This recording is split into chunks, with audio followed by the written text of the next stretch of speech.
Tano tense ni totimak Mr. He, kitata mahinawa, koyasi u totima totawi, kateyak, okamawak, it neawak, New Chalneth, and Salish territory, Kinanasko mithanawa, Tipiskau, Pisum, Wiki Musqua, Isidiakusun. We're sitting in this ancient forest of these ancient cedars in, what's this place called now? It's right between Port Alberni and Coombs. And I'm from the Cree Nation. I'm not from this place, but I want to acknowledge the people of this territory that we're in and this beautiful place that we're sitting in, these tall cedars and tall tree people. We call them the witnesses, eh? The green, all the green around us is the medicine, and the trees are the witnesses. All the plants are the witnesses of everything that we do in the forest, you know, and it's something we teach our people when you go to the forest, you know, be careful what you do out there and walk carefully. And walk mindfully, because there's energies here, there's spiritual beings here, there's ancient things here that have been here long before we ever came here. So I've been fortunate to be living here on Vancouver Island for more than 25 years, just walking these same streams and these same pathways for years. And some of the pathways that I haven't been on for decades, I'll walk on. And you can actually hear the trees and that speak to you and say, hey, welcome back. Hey, we missed you. It's kind of like that, but you got to be listening. Like, listen to you sit by that creek right there and you hear the babbling of the water. It sounds like voices, and it's like the ancient ones and the ancestors, and they're talking to you here in this land. It's so powerful, right? And I think that's why a lot of people find themselves on the west coast here and on the islands, is because there's healing medicine here, and it's maybe even more prevalent than other places because it's so green, and this is where the medicine is. It's in the green and in the brown, in this earth here. You know, we could take a sickness or disease. In the old days, we didn't have a pharmacy. We had plant people, but even if you didn't know, you weren't a herbalist and you didn't know what plant to use, immersing yourself in that water would heal your sickness and disease. You know, rubbing yourself against these trees would heal that sickness and disease, and burying yourself in the dirt could heal that sickness and disease. That's how powerful it is. And you can see that so much grows from there. And if you look at even when the first farmers came here, the colonizers or settlers came, and they started to grow their domestic plants in the soil from these places, everything grew bigger. It was more powerful. So even, let's say, if you go down to that area where Puget Sound, just over across the water from the island here, you'll see pictures of this first settlers coming in. The grapes were as big as watermelons. The watermelons were as big as Volkswagens. So the power of the land is so important. And in my territory from Alberta, that's where I'm from, Fort Chipewyan, Alberta, and I alluded to my information in my language of the Niao language, which is the language Cree people speak. And from Joe Cardinal's my grandfather from there, and he only spoke Cree and Dene. He didn't speak the English so much, and I never heard him speak English ever. And you know, I have dreams and stories of how the plants were bigger. So our roots that we use were, you know, really big. And now, since oil companies and that come in, the water and the soil starts to get damaged. And what happens is now the plants have shrunk. The medicine is nowhere near as powerful as it once was, and neither are human beings. So when you find those ancient structures and things, and they say, you know, human beings couldn't have done this, it must have been the aliens.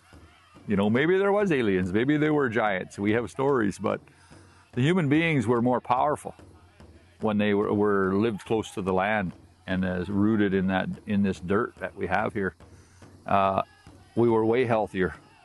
When I was a young guy, like you guys, when I first came here, and I was like, I won't say I was spirit sick, but the land called me, and I would spend more time here in the forest than I did with people. It was like I couldn't people too much, eh? I wanted to be with the land, and so I would run the forest and run the land. I always had a couple of wolf dogs with me. Everyone knows me with wolf dogs, you know. And I would run the land, places I'd never been before. And I'd go in bare feet and I'd run, and pretty soon I could take strides. Pretty soon, even after I bathed, I would bathe and pray, and I'd run the land, and I could take strides that were like 15 feet. And I could run across giant boulders and fallen stumps and never trip.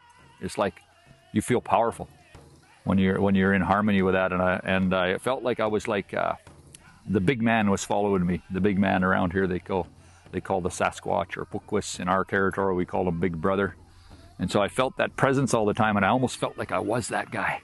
And I could go like that. My dogs were wild, and I was a wild guy, long hair and dirty, running through the forest all the time. But that dirt was the good dirt, eh? It was this healing dirt. And I went to my elders and I said, how come I feel so alive in the forest? I feel healthier. I don't feel good in town.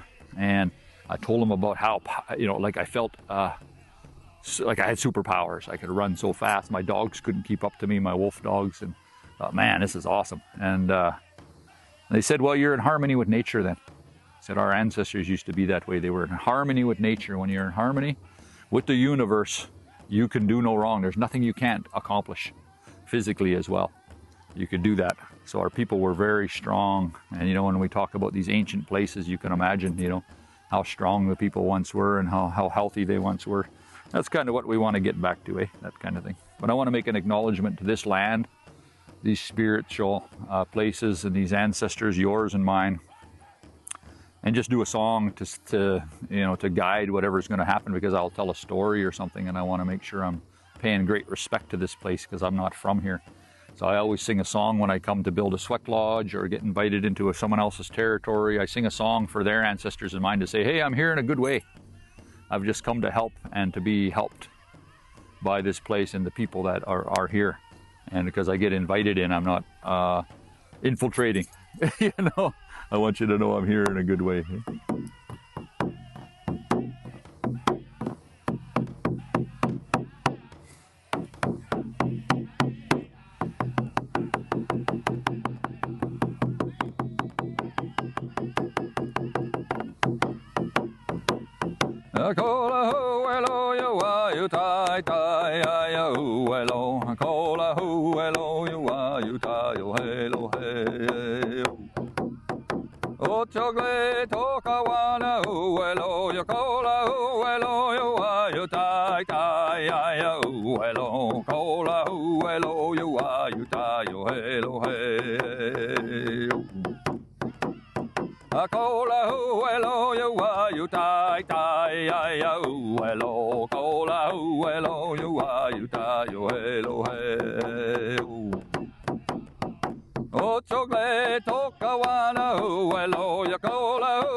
That's a Lakota song, and I typically use that in ceremony to talk to the four-legged people, the four-legged spiritual beings and ancestors. And what that land was telling me was that it misses the four-legged people here, because there's so many two-legged people here. It's scaring the four-legged people away, right? So you can imagine the bears. I don't see any bear marks on these trees.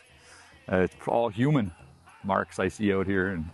And the deer, I only seen people's dog tracks. I didn't see any deer tracks in the mud. So somehow, maybe this land is missing that, and this forest wouldn't be here without the four-legged people, because of that giveaway, that reciprocation that Mother Nature needs to survive, and humans and the animals need to survive. And this, especially these ancient cedars, they need the nitrogen. And the nitrogen comes from the poo of the bear. And the bear gets it from the fish in the water and then brings it way into the forest. That's why these forests are the way they are. That's how it works. So, the missing of those four-leggeds, when we infiltrate their territory as humans, we start to disrupt that stuff, and we don't have as healthy of land and forest. So that's a conservation, traditional conservation. We already knew how to take care of that, mostly by leaving it alone. Don't touch it. Let the plants and the animals take care of what we do here, and we try to have less impact. you know, on this land. So if anything in our culture and stories and teachings is it's always about that.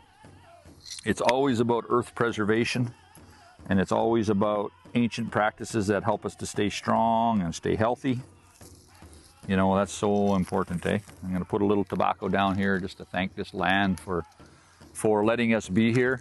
And tobacco is not from here, and it's not traditionally a practice here, but for me, that's what I do for my culture. I always put the tobacco down, give it to Mother Earth, and make a prayer and say thank you because I call it Indian insurance.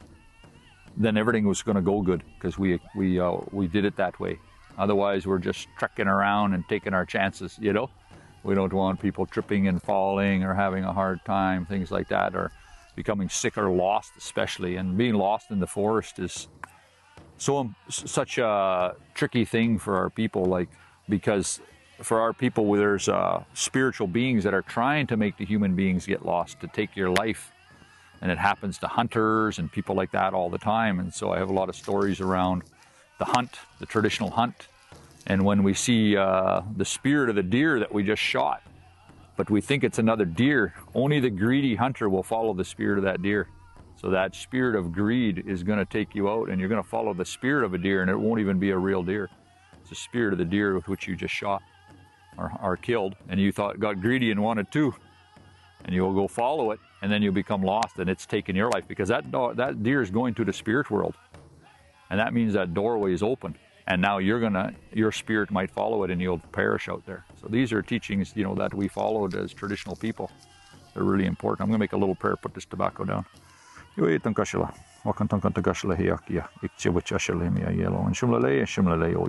pity upon us, Grandfather, while we walk this land here, this beautiful place of this beautiful beings all around us, and keep us all safe, and all the relatives who walk through this forest today and each day.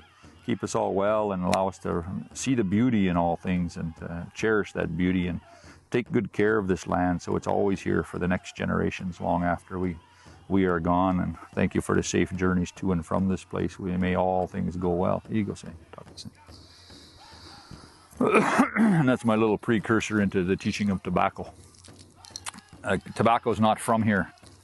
The 4 chief plants that we use is the tobacco, the sage, and the sweetgrass, and then the other one, I'm surrounded by it, the cedar, right? It's abundant here. And these 4 plants, these really are the chiefs. They're a spiritual being. They're the highest spiritual beings for the plant nation. They're the ones that we do ceremony with. They're the ones we burn or give to one of the 4 elements so that we can pray, or we can heal, or we can seek the assistance from the spirits or the ancestors or the Creator. That's the plants that the Creator gave us to use for that. And we have a story pretty much for each plant, where it came from and how it came to be. But tobacco, because it's not from here, I want to tell you where it's from. And you'll find it's across the earth in places in the east, where the Mohawk and Haudenosaunee and them are planters, and some of the Anishinaabe are planters, and the tobacco is planted there now, and in the stateside.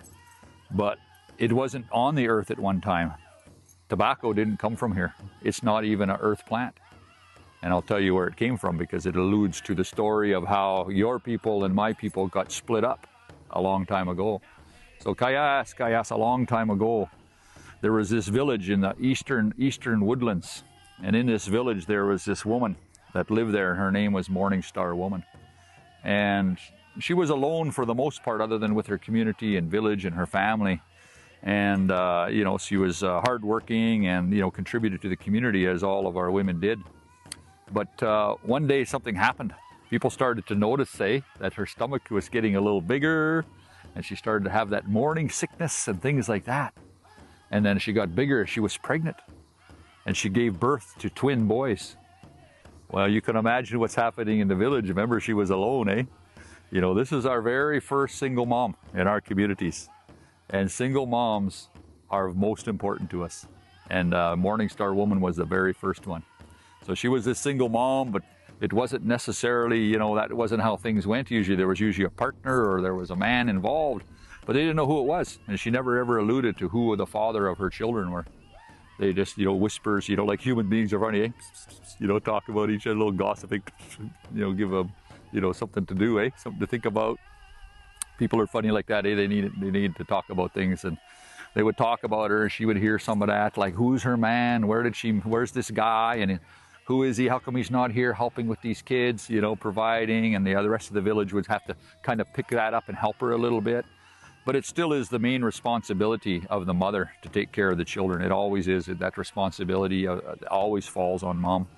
And these boys, they started to grow. So you could imagine having little babies. Imagine twin boys, eh? Imagine growing with these twin boys. How much work it would be. I know for me, I'm a boy, and man, we put our parents through the ringer, eh? Me and my brothers, there's a bunch of us brothers. You know? So these two boys, started to grow and grow, you know, get walking around and curious and checking everything out. And it became a lot of work for a Morning Star woman. And she would, every night she started to be, you know, she'd be really tired at night. Like, oh, it's a long day. I'm having a rough time. I sure could use some help. And she would cry and she would sing songs. Oh, help me with my boys, you know, things like that. You know, I don't know the song, sorry, but yes, I could imagine what it was, eh? And through that singing at night, a kind of a sorrowful song, you know, as these boys grew bigger and bigger and bigger, you know, it got hard, you know, still got pretty tiring and hard for her, and she was really crying for help. And one night, she heard a voice after her song. It said, "Morning Star woman." She said, "Who is that? Who is that?" She looked up, and the stars were twinkling a lot, really a little brighter that night. She said, "It's us, the Star Nation. We're here to help you with your boy. We're going to adopt one of your sons, and we're going to give him a name. We're going to call him Star Boy." She's like, "Oh, thank you for all the help. Oh, I really need that, thank you." And the beautiful thing about Star Boy was he had that character about him, that he loved the stars. He would stay awake as long as he could at night just to stare at the stars, and he was like that his whole life. And he wanted to be up at night because he loved the stars, and he started to draw, you know, pictures of them on the ground and try and remember them, and he was learning all about the seasons and everything by tracking the stars. He was really wise that way. Well, the next morning came when the sun came up, something woke her up. Hey, Morning Star woman. And she's like, "Who's shaking me? Who's wait?" "It's me, Mother Earth." "Oh, Mother Earth, how are you?" She says, "I heard your song last night, and I noticed that one of your boys got adopted by the Star people. Well, I want to help you with this other boy, and I want to adopt him. I want to call him Earth Boy." Oh, she was so happy. Earth Boy is going to be taken care of by Mother Earth and help her. Oh, it's so nice. And you know, the beautiful thing about Earth Boy was he loved the earth. He was digging in the dirt. He wanted to learn everything about the plants and the animals. He was so curious, and he asked a lot of questions. And he traveled through the bush, and he tried to learn something about everything, eh? So they really fit their names. They fit their character. And as they grew bigger and bigger and bigger, they started to develop that character into being really masterful at those learnings. So Earth Boy apprenticed with elders and learned every plant and learned what the medicine was and learned how to get the food. And Star Boy stayed awake at night, and he could actually find his way on the earth by studying the stars.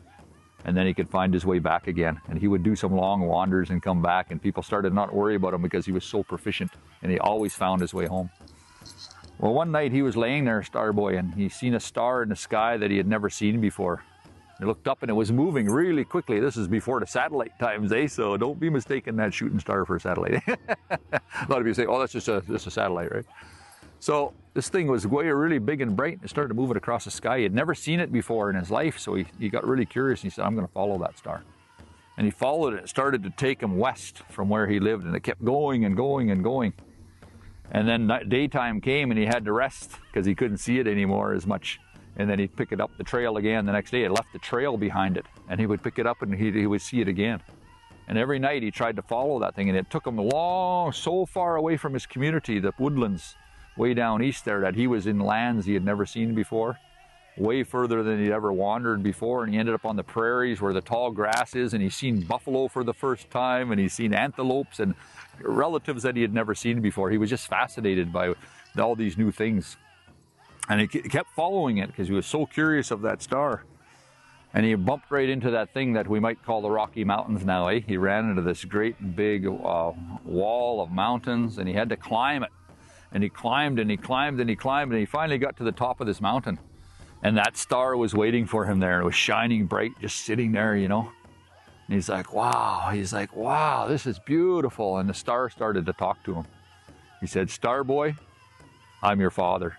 And he's like, what? You're my father? Wow, this is amazing. And he's like, said, you know, you're only going to see me this one time in your whole lifetime.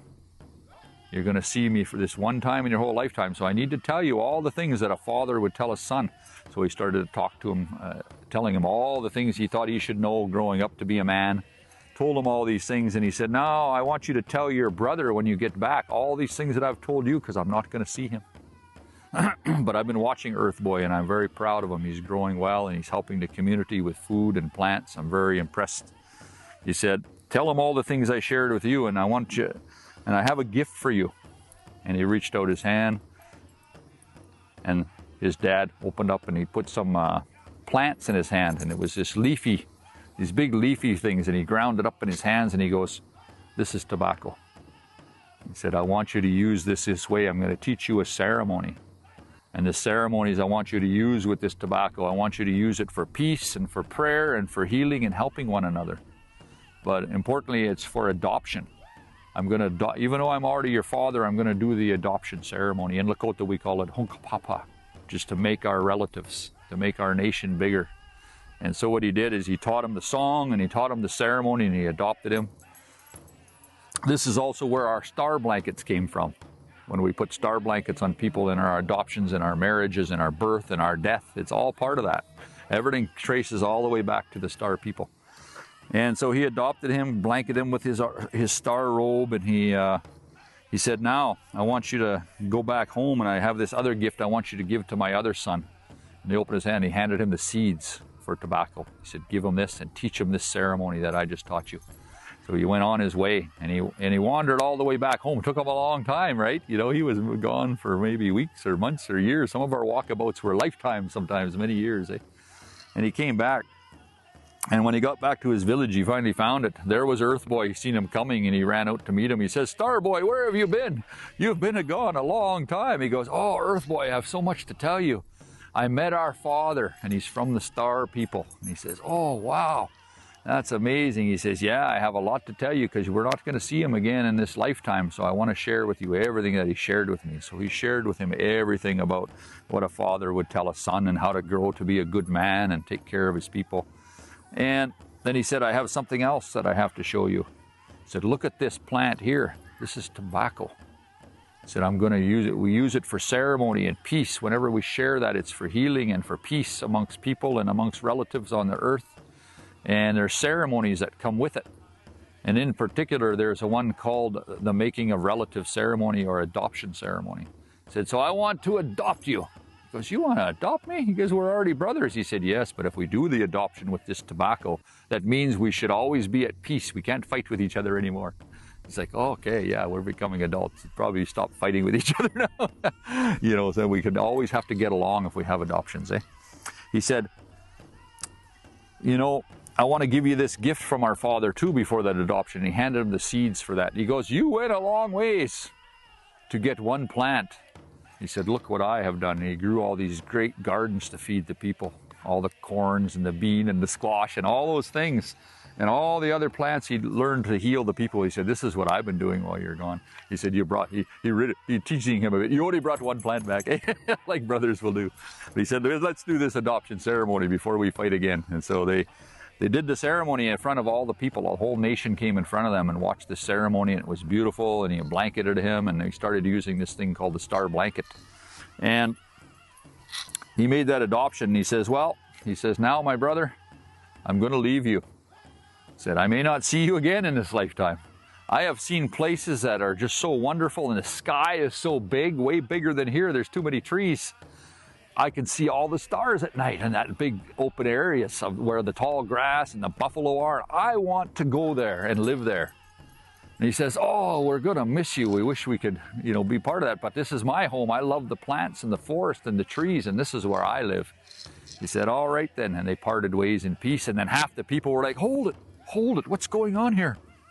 He said, hey, Star Boy, take us with you. Adopt us too. And so he adopted half the people. And he said, now we're going to go to the prairies and we're going to start a new life there. And Earth Boy, the other people said, we want to stay with you, Earth Boy. We love the forest and the plants and how we know how to take care of ourselves the way that we have learned. said, we want to stay here. Will you adopt us and we'll become your nation? And so we split into these two nations, and one ended up on the prairies and others stayed in the woodlands, eh? You know, and it's interesting because our language is familiar between the Cree and the Anishinaabe, the Ojibwe. It's the same language. It's the Algonquin dialect, linguistic group. So it really fits sometimes. And also that star, when you look at archaeology and astrology, all of our stories trace back to true happenings. So you can imagine what it was, that star that left the big tail across the sky. Some of you probably have it on the tip of your tongue right now. But these things are happenings that we've always witnessed. It didn't show up just because people got telescopes and started tracking these things. We already knew about these things. So it's such an important story, and the star people are so important to us. You know, when you come into the sweat lodge, and you lay down on your back and you look up at the top of the sweat, you're going to see an 8-pointed star, the way that I build the sweat lodge, so that it joins that way. And I just do it naturally, but I know what I'm doing. It's intricate, but I'm doing it the same every time. So I have the 8-pointed star. I have that every time because it's that connection to the star people coming down into that lodge where we came from. For us Cree people, the word star, a chuk and a chakus, the star, and the spirit is the same word. Because we come from the stars, we know exactly where we come from. And for our people, and it's interesting, I just seen an article like yesterday on the black hole that's discovered something's going on there, but there is a black hole in the middle of the Big Dipper. And that's where the Cree people come through from the above world. That's how we got here. And not just in the beginning, but each individual that is Cree or that has that ancestral connection to the star people. We call it the other side's camp. And that's where we come from. We were, when we were there, we had our name, our song, our dance, our knowledge, our vision. But while we were there, we couldn't manifest that. We were just in this beautiful place. Some people call it the happy hunting grounds. I don't know what you call it, but I guess it's a really beautiful place, eh? And everything in the above world is giant. Everything's way bigger than here, eh?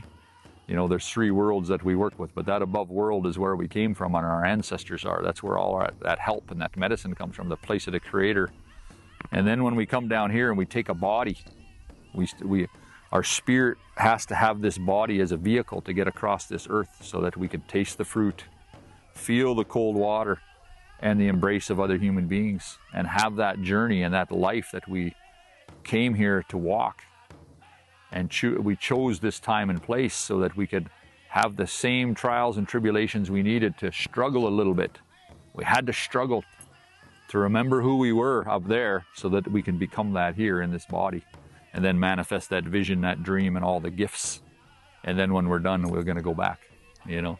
For the Lakota, the star formation with which they come from, and the same connection I keep through the sweat lodge there, is the Pleiades, is where we believe we came from. So that star connection is not one nation. Many nations across the earth have a very similar connection to the star people. We look at that as our home. And this is just temporary where we are now, you know. So all these things are wonderfully connected, you know, and it's such a beautiful thing. So, you know, I think that's where I want to leave it there for you, because it seemed like those were the questions with which you had talked about and interest with which you've shown. And I think it all ties together really good with where we are.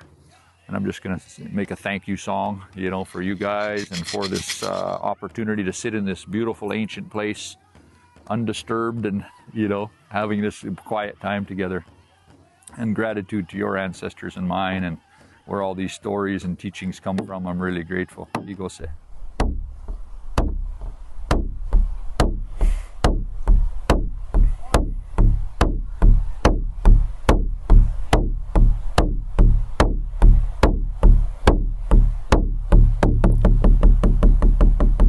Tonka shilai hai, pela maya yeloho, pela maya yeloho, pela maya yeloyo hai. Shanu pakile hai, maya kueloho, pela maya yeloho, pela maya yeloyo hai. Tonka shilai hai, pela maya yeloho, pela maya yeloho, Pila maya ye loyo hai. Tonka shilai hai. Pila maya ye loho. Pila maya ye loho. Pila maya ye loyo hai. Chanu pa kile he. Mayanku eloho. Pila maya ye loho. Pila maya ye loyo hai.